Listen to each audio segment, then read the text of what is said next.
এই রমাদান মাস, যে মাসটা আরবি 12টা মাস আছে, এই আরবি 12টা মাসের মধ্যে রমজান মাসের এত গুরুত্ব কেন? রমজান তো অন্যান্য মাসের মধ্যে একটা মাস, একটা নাম। এই 12টা মাসের মধ্যে একটা মাস, যে মাসে একটা নফল ইবাদত করলে ফরজ ইবাদতের সমান, একটা ফরজ ইবাদত করলে সেটা 70 গুণ থেকে 700 গুণ পর্যন্ত হয়, একটা ভালো কাজ করলে 70 থেকে 700 গুণ পর্যন্ত হয়। তাহলে এটা এমন কি মাস, এই মাসের বিশেষত্বটা কি? সেটা আল্লাহ তাআলা কোরআনে বলছে, শাহরুর রমাদানাল্লাযী উনজিলা ফীহিল কোরআন। This month the Quran was revealed by almighty towards রাসূল করিম সাল্লাল্লাহু আলাইহি ওয়াসাল্লাম। এটা মাস, যে মাসে কোরআন অবতীর্ণ হয়েছে।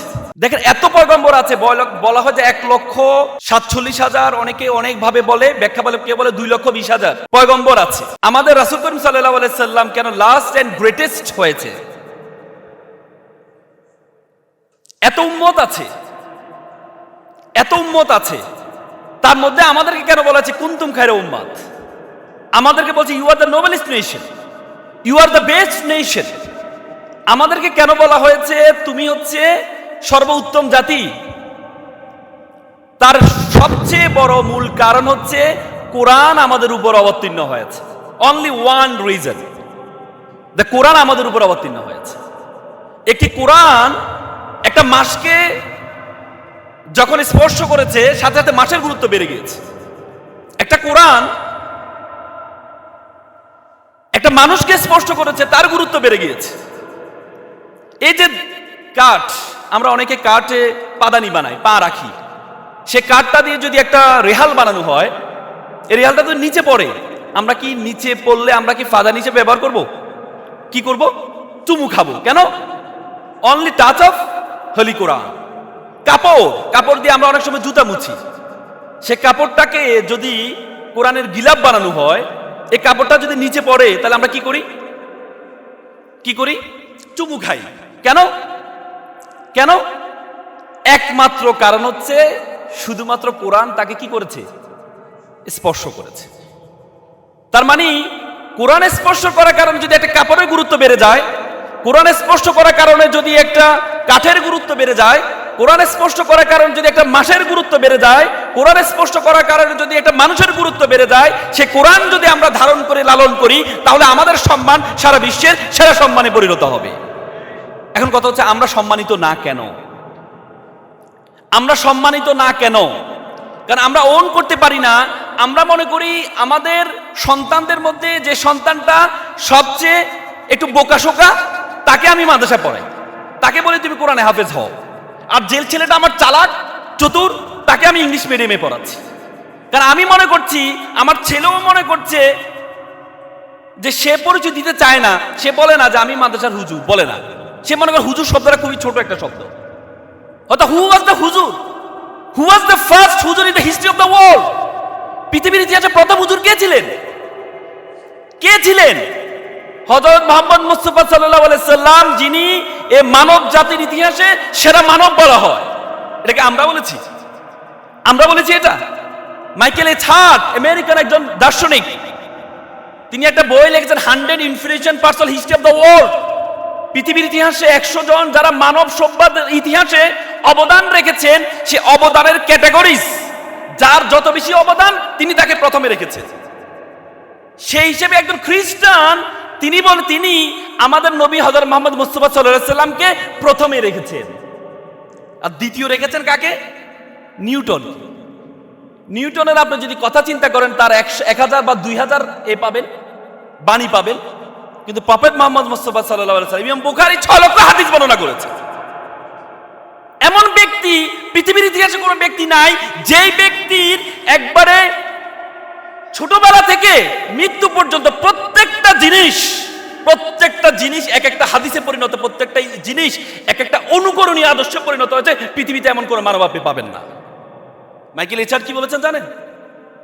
রাসূল was the only one person, prophet Muhammad was the only one person, he is successful in religious life as well as the secular life. তিনি বলছেন প্রফেট মুহাম্মদ একমাত্র ব্যক্তি যিনি সেকুলার লাইফে যেভাবে সফল, ধর্মীয় জীবনও সেভাবে সফল। আমরা অনেক দার্শনিকের কথা বলি, যেমন বার্নার্ড রাসেল আজীবন বলেছেন যে তোমরা বিয়ে শাদী করো না, বিয়ে শাদী করলে তোমরা বড় হইতে পারবে না। তো বার্নার্ড রাসেল বিয়ে করছে 3টা। তো তারা জিজ্ঞেস করলো যে আপনি তো সবসময় বিয়ের বিরুদ্ধে কথা বলছেন, কিন্তু বিয়ে আপনি 3টা করলেন কেন? তিনি বলেছেন আমি যেটা বলেছি সেটা হচ্ছে আমার দর্শন, আর আমি যেটা করেছি সেটা আমার জীবন। তার মানে তাদের জীবন, তাদের দর্শন এক ছিল না কখনো। একমাত্র ব্যক্তি যার জীবন, দর্শন, প্রত্যেকটা জিনিস সমান সমান, তিনি হযরত মুহাম্মদ মুস্তাফা সাল্লাল্লাহু আলাইহি ওয়াসাল্লাম। সে নবী ছিলেন হুজুর, আর আমরা নিজেরা হুজুর বলতে লজ্জা পাই। আমরা নিজেরা কি বলি? হুজুর বলতে লজ্জা পাই। আল্লাহর রাসূল বলেছেন খায়রুকুম মান তাআল্লামাল কুরআনা ওয়া আল্লামাহু। আল্লাহ রাসূল বলেছেন who is the best, who the teach the Quran and who learn the কোরআন।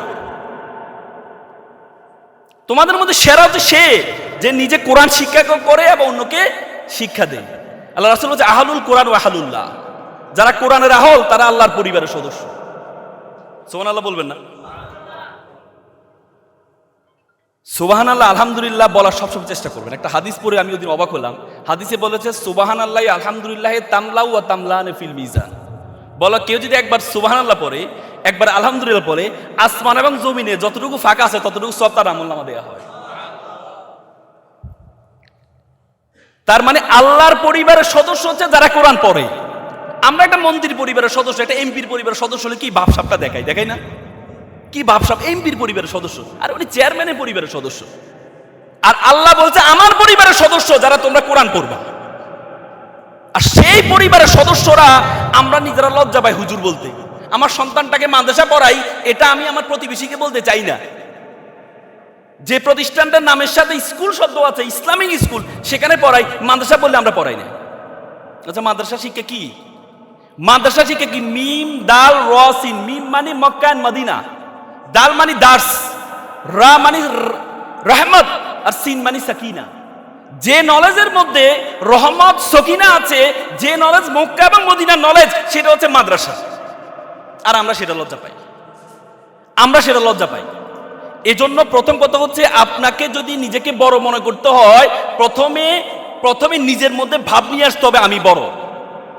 পৃথিবীতে এমন কোন কিতাব নেই এত কারনুন শব্দ থেকে আসে অধিক পঠিত কোরআন। কোরআন এখনো পর্যন্ত একটা তাত্ত্বিকভাবে, বৈজ্ঞানিকভাবে একটা থিওরিও কোরআনের এটা সাংঘর্ষিক বের করতে পারে নাই। হয়তো সাময়িক আমাদের কাছে মনে হয়েছে এটা ভুল, সাময়িক আমাদের কাছে ভুল মনে হয়েছে। একসময় শরীয়তে বলা হয়েছে যে চাক্ষুষ সাক্ষী হচ্ছে সবচেয়ে বড় সাক্ষী, বলেছে না? তখন আমাদের যারা এভিডেন্স, যারা আইন প্রণেতা আছে, তারা বলছে কে বলছে চাক্ষুষ সাক্ষী সবচেয়ে বড় সাক্ষী? ভিডিওগ্রাফি, যদি ভিডিও দেখা যায় এটা হচ্ছে সবচেয়ে বড় সাক্ষী, কারণ ভিডিওতে দেখা যাচ্ছে চোর চুরি করছে, আর আরেকজন বলছে অমুক চুরি করছে। কোনটা উত্তম? যেটা ভিডিওতে দেখা যায় ওইটা। তখন আমাদের কাছে কোরআনের এই বিধানটাকে আমাদের কাছে কেন যেন ব্যাখ্যাপ্পা মনে হচ্ছে। কথা তো সত্য, ভিডিও হলে না সবচেয়ে বড় সাক্ষী। কিন্তু এআই আসার পরে প্রমাণিত হয়েছে ভিডিও দেখা গেলে এই ভিডিও আর সাক্ষী হয় না, এই ভিডিও এআই দিয়ে বানানো যায়। এখন এআই আসার পরে সবাই স্বীকার করে নিয়েছে চাক্ষুষ সাক্ষীর উপরে বড় কোনো সাক্ষী হতে পারে না। তার মানে কোরআনের বিধানগুলো আমাদের কাছে সাময়িক কি মনে হবে একটু বেখাপ্পা। 1500 বছর আগের কোরআন, কত বছর আগে? 1500 বছর আগের কোরআন এখন কি খাপ খাবে? আমাদের কাছে অনেক সময় মনে হয় কিন্তু কোরআনের প্রত্যেকটা বিধান, ছোটবেলা আমরা ভাবতাম আমাদেরকে আল্লাহ তাআলা বলছে যে তোমাদেরকে আমি ভালো আমলনামা তোমাদের ডান হাতে দিব, আর পুরো জীবনের খারাপ আমলনামা কোথায় দিব? বা আমরা বলি কি রে ভাই, 70, 75, 80 বছরের আমলনামা এক হাতে কিভাবে দিবে? আমি ছোটবেলা আমরা ভাবতাম এটা তো মনে হচ্ছে এটা বেখাপ্পা বলতাম না আমরা। কিন্তু যখন মেমোরি কার্ড আসছে তখন আমরা দেখতে পেলাম একটা ছোট্ট মেমোরি কার্ডের মধ্যে শত শত ঘন্টা রাখা যায়। তখন কি আর আমাদের কাছে যে আগে যেটা ধারণা করেছিলাম এটা কি বেখাপ্পা মনে হয়েছিল? আল্লাহ বলেছে সর্বনিম্ন জান্নাত আমি যেটা দিব সেটা 10টা পৃথিবীর সমান। তা আমরা ভাবতাম যে 10টা পৃথিবী, তা আল্লাহর কাছে কত পৃথিবী আছে? বলতাম কিনা? কিন্তু এখন আধুনিক বিজ্ঞান প্রমাণিত করেছে কত লক্ষ লক্ষ কোটি পৃথিবী আছে। আমাদের পৃথিবীর আয়তন কত বলুন তো? 52,000 বর্গ কিলোমিটার। এই 52,000 বর্গ কিলোমিটার পৃথিবীটাকে যদি আমরা যে সূর্যটা দেখতে পাই, সূর্যের মধ্যে যদি ঢুকিয়ে দেওয়া হয় তাহলে 13 লক্ষ পৃথিবী ঢুকিয়ে দেওয়া সম্ভব। কত লক্ষ? 13 লক্ষ। সূর্য একটা কি গ্রহ, বলে যে এমন একটা গ্রহ আছে, এটাকে বলে জুয়েস ব্যাটল। সে গ্রহটার মধ্যে যদি সূর্যকে ঢুকিয়ে দেওয়া হয় 33 কোটি সূর্য ঢুকিয়ে দেওয়া সম্ভব। সুবহানাল্লাহ বলবেন না? তার মানে কত কোটি বিলিয়ন বিলিয়ন পৃথিবী আল্লাহর কাছে আছে। এটা কি আগে আমাদের কাছে ব্যাখ্যা মনে হয়েছিল না? এখন ব্যাখ্যা মনে হয় না।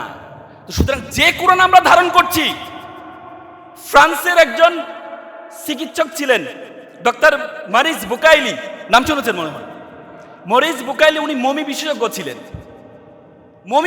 ছিলেন। আপনারা জানেন 1880 সালে ফেরাউনের এটা পাওয়া গেছে, মমির লাশটা পাওয়া গিয়েছিল।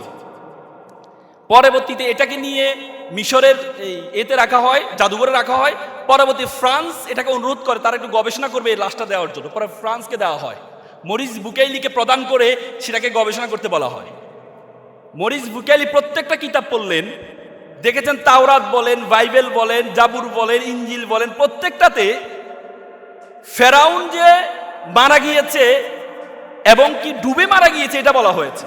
কিন্তু ফেরাউনের লাশকে যে অক্ষত রাখা হবে মানুষের জন্য দৃষ্টান্ত, এটা শুধুমাত্র কোরআনে বলা আছে।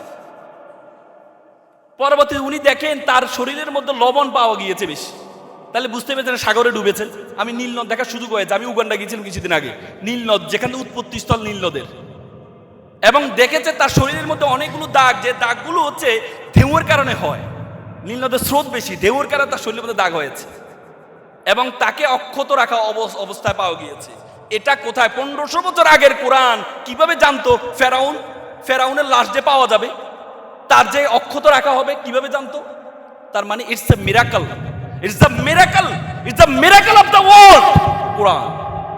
কোরআনের মতো মিরাকল কোনো গ্রন্থ হতে পারে না।